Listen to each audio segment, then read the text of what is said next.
साथियों, भारत के राष्ट्रपति राष्ट्राध्यक्ष, प्रथम नागरिक और सर्वोच्च सेनापति होते हैं। इनके चुनाव, कार्य, शक्तियों आदि अन्य प्रक्रियाओं से संबंधित प्रायः सभी प्रतियोगी परीक्षाओं में सवाल पूछे जाते हैं। मैंने इस वीडियो में भारत के राष्ट्रपति से संबंधित आज तक पूछे गए सवालों को सम्मिलित किया है। आशा है यह आपके लिए उपयोगी होगा। तो आइए पेन पेपर के साथ इसकी शुरुआत करते हैं।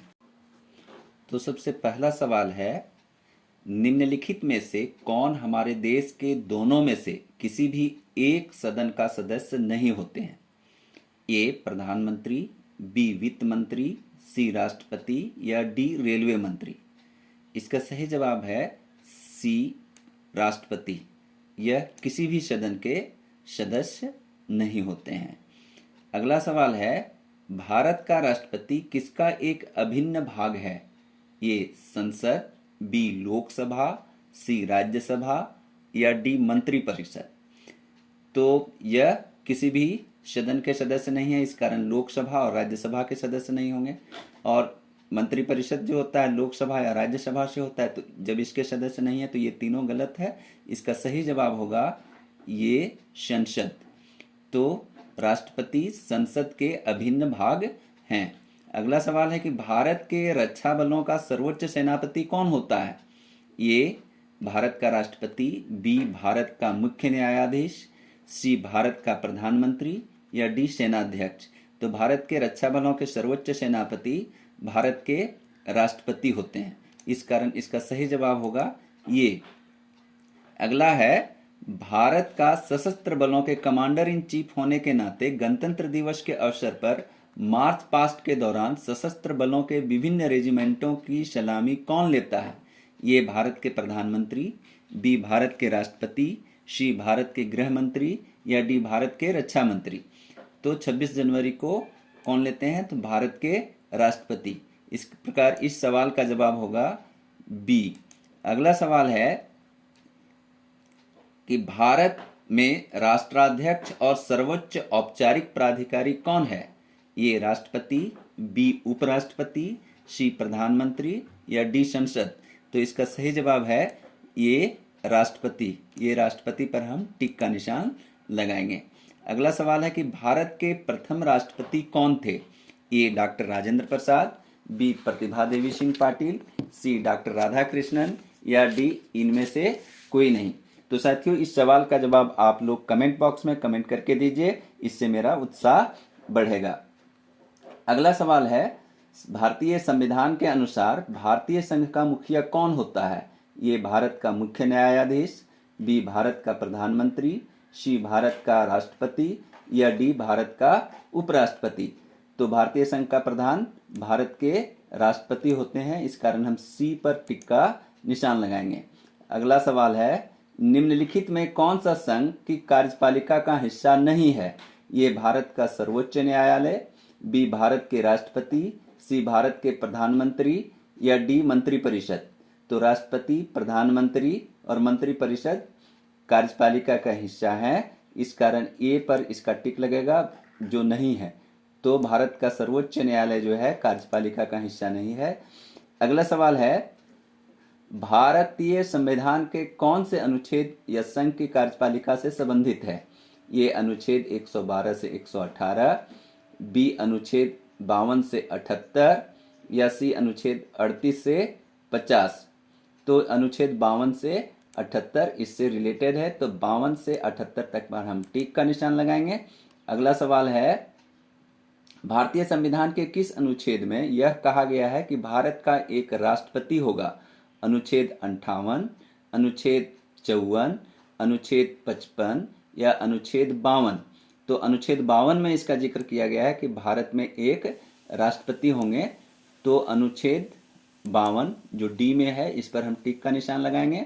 अगला सवाल है कि निम्नलिखित में से कौन भारत के राष्ट्रपति के चुनाव में हिस्सा नहीं लेता है?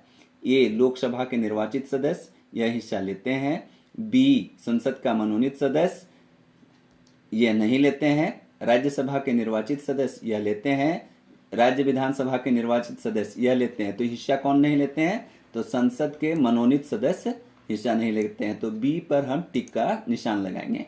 अगला है, निम्नलिखित में कौन राष्ट्रपति के चुनाव में हिस्सा नहीं लेते हैं? फिर से वही सवाल है, लेकिन ऑप्शन अलग अलग है। दोनों सदनों के चुने हुए सदस्य लेते हैं, विधानसभा के चुने हुए सदस्य लेते हैं, दिल्ली तथा पुदुचेरी विधानसभा के चुने हुए सदस्य लेते हैं, विधानसभा के नामांकित किए गए सदस्य यह नहीं लेते हैं। तो इसका जवाब होगा डी, विधानसभा के नामांकित सदस्य राष्ट्रपति के चुनाव में भाग नहीं लेते हैं। अगला सवाल है, भारत के राष्ट्रपति के चुनाव में निम्न में से कौन शामिल नहीं हो सकता है? ये लोकसभा और राज्यसभा के मनोनीत सदस्य, बी राज्य विधान परिषद के सदस्य, सी केंद्र शासित प्रदेश के विधानमंडलों के सदस्य, या डी दिए गए विकल्पों में से कोई नहीं। तो मनोनीत सदस्य इसमें शामिल नहीं हो सकते हैं, राज्य विधान परिषद के सदस्य इसमें नहीं शामिल हो सकते हैं, केंद्र शासित प्रदेश के विधानमंडलों के सदस्य भी इसमें शामिल नहीं हो सकते हैं। इस प्रकार इसका जवाब होगा दिए गए विकल्पों में से कोई भाग नहीं ले सकता है। तो हम डी पर टिक का निशान लगाएंगे। अगला है, राष्ट्रपति के चुनाव से उत्पन्न सभी संदेहों और विवादों की जांच करने और निर्णय लेने का अधिकार किसको प्राप्त है? ये दिल्ली उच्च न्यायालय को? बिल्कुल नहीं। बी राज्यसभा के सभापति को? बिल्कुल नहीं। सी लोकपाल को? नहीं। डी सर्वोच्च न्यायालय को? हाँ। तो डी सर्वोच्च न्यायालय पर हम टिक का निशान लगाएंगे। अगला सवाल है कि भारत के राष्ट्रपति के चुनाव के संदर्भ में निम्नलिखित में से कौन सा कथन सही नहीं है? ये राष्ट्रपति का चुनाव 5 वर्ष की अवधि के लिए किया जाता है, यह सही है। बी चुनाव आनुपातिक प्रतिनिधित्व के सिद्धांत के अनुसार होता है, यह भी सही है। सी राष्ट्रपति के चुनाव के संबंध में सभी शंकाओं और विवादों की जांच और निर्णय सर्वोच्च न्यायालय और उच्च न्यायालय दोनों द्वारा किया जा सकता है। सर्वोच्च न्यायालय कर सकता है लेकिन उच्च न्यायालय नहीं। तो सी इसका गलत जवाब है और यही इस पर टिक का निशान लगाएंगे, कौन सा कथन सत्य नहीं है। अगला है, एकल हस्तांतरित मतदान पद्धति में हर मतदाता व्यक्त कर सकता है केवल 2 विकल्प, केवल 1 विकल्प, भरे जाने वाले पदों में से कम से कम 1 विकल्प, उतने विकल्प जितने चुनाव में प्रत्याशी है। तो उतने विकल्प जितने चुनाव में प्रत्याशी है, इसका सही जवाब यही होगा। तो इस पर हम टिक का निशान लगाएंगे। अगला है, भारत के संविधान के अनुसार भारत के राष्ट्रपति अपना पद ग्रहण करने की तिथि से धारण करते हैं कितने अवधि के लिए? 3 वर्ष के लिए, बी 4 वर्ष के लिए, सी 5 वर्ष के लिए, या डी 6 वर्ष के लिए। तो भारत के राष्ट्रपति जो हैं वह 5 वर्ष के लिए चुने जाते हैं, तो हम सी पर टिक का निशान लगाएंगे। अगला सवाल है कि भारत के राष्ट्रपति का एक कार्यकाल कितने वर्षों के लिए होता है? उसी क्वेश्चन को फिर से घुमा के पूछा गया है। ये 6 वर्ष, बी 5 वर्ष, सी 4 वर्ष, डी 7 वर्ष। तो इसका सही जवाब होगा बी 5 वर्ष। बी 5 वर्ष पर हम टिक का निशान लगाएंगे। कोई व्यक्ति भारत के राष्ट्रपति के पद पर कितनी बार चुना जा सकता है? ये 1 बार, बी 2 बार, सी 3 बार, डी कोई सीमा नहीं है। तो भाई एक व्यक्ति कई बार भारत का राष्ट्रपति बन सकता है, तो इसमें हम कोई सीमा नहीं पर टिक का निशान लगाएंगे। अगला है, भारत के संविधान में कहा गया है कि कोई भी व्यक्ति भारत के राष्ट्रपति के रूप में चुनाव के लिए तब योग्य नहीं होगा जब तक कि उसने वर्ष की आयु पूरी नहीं कर ली हो। कितने वर्ष की भाई आयु पूरी नहीं कर ली हो? ये 25 वर्ष, बी 40 वर्ष, सी 35 वर्ष, या डी 45 वर्ष। तो सी 35 वर्ष पर हम टिक का निशान लगाएंगे। निर्धारित आयु 35 वर्ष है राष्ट्रपति की उम्मीदवारी के लिए। 22 भारतीय संविधान का कौन सा अनुच्छेद यह शर्त निर्धारित करता है कि राष्ट्रपति एक बार चुने जाने के बाद संसद या राज्य विधानमंडल के किसी भी सदन का सदस्य नहीं होगा? अनुच्छेद 79, अनुच्छेद 80, अनुच्छेद 62, अनुच्छेद 59। तो अनुच्छेद 59 कहता है कि भारत का राष्ट्रपति जो होगा वह किसी भी सदन का सदस्य नहीं होगा। तो अगला क्वेश्चन है, भारत के राष्ट्रपति को पद और गोपनीयता की शपथ निम्नलिखित में से कौन दिलाता है? शपथ कौन दिलवाने का काम करते हैं? ए उपराष्ट्रपति, बी प्रधानमंत्री, सी उच्चतम न्यायालय के मुख्य न्यायाधीश, डी लोकसभा अध्यक्ष। तो सी उच्चतम न्यायालय के मुख्य न्यायाधीश राष्ट्रपति को पद और उसकी गोपनीयता की शपथ दिलवाते हैं। भारतीय संविधान का कौन सा अनुच्छेद राष्ट्रपति द्वारा शपथ या प्रतिज्ञान की बात करता है? ये अनुच्छेद 72, अनुच्छेद 45, अनुच्छेद 60 या अनुच्छेद 56। तो अनुच्छेद 60 क्या कहता है कि भारतीय संविधान जो है वो कहता है कि राष्ट्रपति द्वारा शपथ या प्रतिज्ञान की बात करता है। अगला सवाल है, भारतीय संविधान का अनुच्छेद 60 संदर्भित करता है भारत के राष्ट्रपति के निर्वाचन का, बी राष्ट्रपति के शपथ का, सी राष्ट्रपति पर महाभियोग का, या डी भारत का के उपराष्ट्रपति के बारे में। तो अभी हमने 60 के बारे में पढ़ा कि राष्ट्रपति के शपथ की बात करता है या प्रतिज्ञान की बात करता है, तो बी पर हम टिक का निशान लगाएंगे। अगला है, राष्ट्रपति की सेवानिवृत्ति आयु क्या है? ये 70 वर्ष, बी 75 वर्ष, सी 80 वर्ष, या डी कोई सीमा नहीं। तो कोई सीमा यहाँ पर नहीं है, तो हम डी। सवाल है, भारतीय संविधान का कौन सा अनुच्छेद राष्ट्रपति द्वारा शपथ या प्रतिज्ञान की बात करता है? अनुच्छेद 72, अनुच्छेद 45, अनुच्छेद 60 या अनुच्छेद 56। तो अनुच्छेद 60, इसको हम लोग तीसरी बार देख रहे हैं। घुमा घुमा कर इसी क्वेश्चन को विभिन्न परीक्षाओं में पूछा गया है। अगला है, राष्ट्रपति की परिलब्धियां तथा भत्ते और उनके कार्यालय से संबंधित अन्य व्यय भारत के किस निधि से प्रभारित किया जाता है? ये संचित निधि, बी आकस्मिकता निधि, सी प्राक्कलन निधि, या डी लोक लेखा कोष। तो इसको संचित निधि से खर्च किया जाता है, तो ये पर हम टिक का निशान लगाएंगे। अगला है, निम्नलिखित में से किसे महाभियोग की प्रक्रिया द्वारा हटाया जा सकता है? ये भारत के राज्यपाल, बी भारत के मुख्यमंत्री, सी भारत के प्रधानमंत्री, या डी भारत के राष्ट्रपति। तो महाभियोग राष्ट्रपति पर लगता है, इसलिए डी पर हम टिक का निशान लगाएंगे। भारतीय संविधान के निम्नलिखित में से किस अनुच्छेद में भारत के राष्ट्रपति पर महाभियोग की प्रक्रिया का उल्लेख है? अनुच्छेद 60, अनुच्छेद 62, अनुच्छेद 61 या अनुच्छेद 59। तो अनुच्छेद 61 पर महाभियोग की प्रक्रिया का वर्णन है, तो हम 61 पर टिक का निशान लगाएंगे। अगला सवाल है, भारतीय संविधान का अनुच्छेद 61 किससे संबंधित है? ये राष्ट्रीय आपातकाल, बी राष्ट्रपति का महाभियोग, सी मौलिक कर्तव्य, डी वित्तीय आपातकाल। तो इसके पहले का प्रश्न का जवाब हमने पढ़ा था कि राष्ट्रपति का के ऊपर महाभियोग का वर्णन कौन सा अनुच्छेद करता है? तो 61 करता है, तो बी पर हम टिक का निशान लगाएंगे। अगला सवाल है कि भारत के राष्ट्रपति पर महाभियोग की विधि अपनाई गई है, कहां से इसको लिया गया है संविधान में? ये यूएसए से, बी यूके से, सी यूएसएसआर से, या डी फ्रांस से। तो यूएसए के संविधान से इसको लिया गया है, इसलिए ए पर हम टिक का निशान लगाएंगे।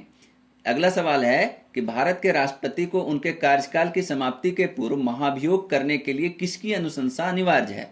ये प्रधानमंत्री बिल्कुल नहीं, बी लोकसभा अध्यक्ष बिल्कुल नहीं, सी भारत के मुख्य न्यायाधीश नहीं, डी संसद के दोनों सदन। ये सही है। इस प्रक्रिया को हमने पढ़ा भी था पिछले वाली वीडियो में। अगला है, भारत के राष्ट्रपति महाभियोग की प्रक्रिया निम्नलिखित में से किसमें से शुरू की जा सकती है? ये राज्यसभा में, लेकिन लोकसभा में नहीं, ये गलत है। बी लोकसभा, राज्यसभा या किसी भी राज्य विधानसभा में। लोकसभा या राज्यसभा में हो सकता है, लेकिन विधानसभा में नहीं। तो लोकसभा में लेकिन राज्यसभा में नहीं, यह भी गलत है। डी संसद के दोनों सदनों में, तो यह सही है। राज्यसभा और लोकसभा दोनों सदन संसद में है, तो यही टिक का निशान लगेगा। अगला सवाल है, राष्ट्रपति का समयकाल पूर्ण होने से पूर्व उन्हें हटाने की प्रक्रिया प्रारंभ कौन कर सकता है? ये लोकसभा, बी सर्वोच्च न्यायालय, सी सामान्य नागरिक, या डी संसद सदस्य। तो संसद सदस्य कर सकते हैं, तो संसद सदस्य में हम टिक का निशान लगाएंगे। उसके बाद है, निम्नलिखित में से कौन भारत के राष्ट्रपति के चुनाव के लिए निर्वाचन मंडल का हिस्सा है लेकिन राष्ट्रपति के महाभियोग का हिस्सा नहीं है? वह चुनाव में शामिल होगा लेकिन राष्ट्रपति को हटाने की बात नहीं कर सकता है। लोकसभा वह चुनाव में भी शामिल होगा और हटाने की भी बात कर सकता है। राज्यसभा वह शामिल भी होगा और हटाने की भी बात कर सकता है। राज्य विधान परिषद शामिल हो ही नहीं सकता है, ना हटाने की बात कर सकता है। राज्य विधानसभा शामिल भी होता है लेकिन हटाने की बात नहीं कर सकता है। तो डी इसका सही जवाब होगा। अगला सवाल है, यदि भारत के राष्ट्रपति त्यागपत्र देना चाहते हैं तो वह अपना त्यागपत्र किसे देंगे? बहुत अधिक इस प्रश्न को प्रतियोगी परीक्षाओं में पूछा गया है। ए भारत के मुख्य न्यायाधीश को, बी भारत के उपराष्ट्रपति को, सी भारत के मुख्य चुनाव आयुक्त को, डी भारत के प्रधानमंत्री को। तो यह अपना त्यागपत्र भारत के उपराष्ट्रपति को सौंपते हैं, इसलिए बी पर टिक का निशान लगेगा। इनको शपथ ग्रहण मुख्य न्यायाधीश करवाते हैं, लेकिन यह अपना त्यागपत्र उपराष्ट्रपति को देते हैं। 38वां क्वेश्चन है, मृत्यु, त्यागपत्र, महाभियोग द्वारा हटाए जाने या अन्य कारणों से रिक्ति होने पर राष्ट्रपति का पद कौन संभालता है? ये राज्यसभा के उपसभापति, बी लोकसभा के उपाध्यक्ष, सी लोकसभा के अध्यक्ष या डी राज्यसभा के सभापति। इस सवाल को बड़ा घुमा करके दे दिया गया। राज्यसभा के सभापति कौन होते हैं? उपराष्ट्रपति। तो संभालेंगे कौन? उपराष्ट्रपति। इसलिए इस पर टिक का निशान उपराष्ट्रपति पर लगेगा। अगला सवाल है, राष्ट्रपति पद में रिक्ति की स्थिति में उपराष्ट्रपति अधिकतम कितनी अवधि के लिए राष्ट्रपति के तौर पर कार्य कर सकते हैं? ए 6 महीने, बी 3 महीने, सी 1 वर्ष या डी 2 वर्ष। तो 6 महीने से अधिक काम नहीं कर सकते हैं, तो ए 6 महीने हम लिखेंगे। अगला सवाल है, जब राष्ट्रपति तथा उपराष्ट्रपति के पद पर कोई भी कार्यरत ना हो तब उनके रिक्त स्थान पर राष्ट्रपति के रूप में कौन कार्यरत होगा? ये भारत के प्रधानमंत्री, बिल्कुल नहीं। बी भारत के मुख्य न्यायाधीश, बिल्कुल सही है। जब राष्ट्रपति या उपराष्ट्रपति नहीं होंगे तो भारत के मुख्य न्यायाधीश राष्ट्रपति के पद पर कार्यरत होंगे। अगला सवाल है, राष्ट्रपति का पद कितने समय के लिए रिक्त रह सकता है? ये 6 महीने, बी 3 महीने, सी 9 माह या डी 12 माह। तो ये 6 माह के लिए, 6 माह से अधिक रिक्त नहीं हो सकता है। अगला सवाल है कि भारत के राष्ट्रपति की शक्तियां और कार्य के समान होती है, किसके समान? ये चीन के राष्ट्रपति के समान, बी तुर्की के राष्ट्रपति के समान, सी ब्रिटेन की महारानी के समान, डी यूएसए के राष्ट्रपति के समान। तो सी ब्रिटेन की जो महारानी है उन्हीं के समान इनकी शक्तियां और कार्य होते हैं। अगला सवाल है, भारतीय संघ के राष्ट्रपति के पास वही संवैधानिक अधिकार है जो ये ब्रिटिश राजा या रानी के पास है, बी यूएसए के राष्ट्रपति के पास है, सी पाकिस्तान के राष्ट्रपति के पास है या डी फ्रांस के राष्ट्रपति के पास है। तो हमने इसके पहले के सवाल में देखा कि ब्रिटिश की रानी के समान, तो ये पर टिक का निशान लगेगा। अगला सवाल है, भारतीय संविधान के अंतर्गत संघ की कार्यपालिका का संवैधानिक प्रमुख कौन होता है? ये राष्ट्रपति, बी उच्चतम न्यायालय का मुख्य न्यायाधीश, सी प्रधानमंत्री, डी राज्यसभा का अध्यक्ष। तो संघ कार्यपालिका का संवैधानिक प्रमुख राष्ट्रपति होते हैं, तो राष्ट्रपति पर हम टिक का निशान लगाएंगे। अगला सवाल है कि भारत के प्रथम महिला राष्ट्रपति कौन थे? ये डॉक्टर राजेंद्र प्रसाद, बी प्रतिभा देवी सिंह पाटिल, सी डॉक्टर राधा कृष्णन या डी इनमें से कोई नहीं। इस सवाल का जवाब आप लोगों को कमेंट बॉक्स में कमेंट करके देना है, इससे मेरा उत्साह बढ़ेगा, इसलिए जल्दी जल्दी इसको कमेंट करके आप जवाब दे दीजिए। अगला सवाल है, भारत का नाम मात्र कार्यकारी पदाधिकारी कौन है? ये राष्ट्रपति, बी प्रधानमंत्री, सी उपराष्ट्रपति या डी महान्यायवादी। तो राष्ट्रपति, ये पर टिक का निशान लगेगा। अगला सवाल है, संघ की कार्यकारी शक्ति किसमें निहित होती है? ये प्रधानमंत्री की अध्यक्षता में मंत्रिपरिषद में, बी राष्ट्रपति, सी प्रधानमंत्री या डी सर्वोच्च न्यायालय के मुख्य न्यायाधीश। तो बी राष्ट्रपति में संघ की कार्यकारी शक्ति निहित होती है, तो बी पर टिक का निशान लगेगा। अगला सवाल है, भारतीय संविधान के किस अनुच्छेद के तहत संघ की कार्यपालिका शक्ति राष्ट्रपति में निहित होगी? ये अनुच्छेद 58, बी अनुच्छेद 53, सी अनुच्छेद 55, डी अनुच्छेद 56। तो 53 जो अनुच्छेद है वही बताता है कि संघ की कार्यपालिका शक्ति राष्ट्रपति में निहित होगी। अगला सवाल है, भारतीय संविधान के किस अनुच्छेद में निम्न का वर्णन है? राष्ट्रपति की सहायता करने तथा उसे सलाह देने के लिए मंत्रिपरिषद होगी जिसका प्रमुख प्रधानमंत्री होगा। राष्ट्रपति इस मंत्रिपरिषद के सलाह के अनुसार अपने कार्यों को निष्पादित करेंगे। ये अनुच्छेद 74, अनुच्छेद 74(2), सी अनुच्छेद 71(1) या डी अनुच्छेद 71(2) में। तो 74 में इसका वर्णन है और 74 के धारा फर्स्ट यदि हम देखेंगे तो उस पर हम टिक का निशान लगेंगे, अनुच्छेद 74 फर्स्ट पर। तो साथियों, आपके जितने भी सवाल सही हुए कृपया कमेंट बॉक्स में लिखिए और मेरे चैनल को सब्सक्राइब करके लाइक करें, कमेंट करें और मेरा उत्साह बढ़ाएं। धन्यवाद।